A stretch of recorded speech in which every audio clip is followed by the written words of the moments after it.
sermon supposed to be about. So whether you're teaching, God is the hero. Whether you're teaching Sunday school, whether you are teaching youth, whether it's men's ministry or women's ministry. I hear some ladies talking about women's ministry. It's almost like it's just self-empowerment.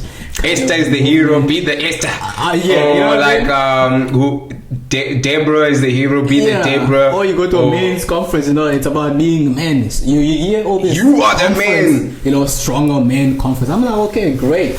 But what does the text say? If I'm listening to a Christian sermon, I should be hearing more of God. God as the Savior. Came to save. Okay? And so, for example, the famous passage that's used every time is David and Goliath. Yeah. And it's all about, hey, you is David, fight your Goliaths. Your Goliaths are coming at you. Yeah. But again, the point of the text in the sermon in 1 Samuel chapter 17 is that you are not David in this story. Yeah. Actually, the story, you are the Israelites.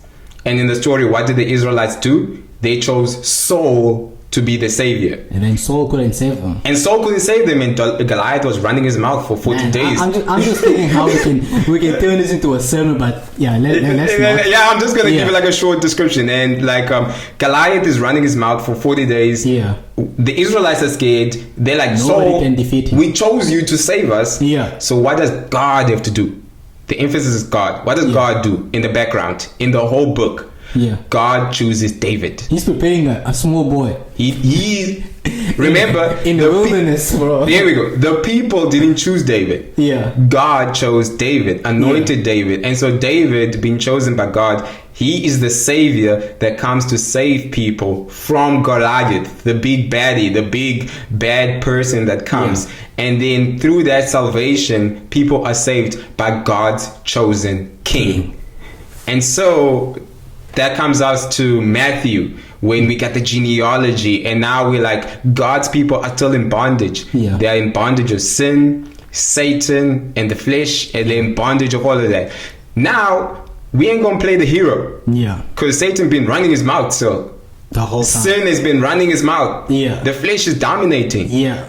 And so God has to send a savior through David, and that is Jesus Christ. Yeah. So who is the savior?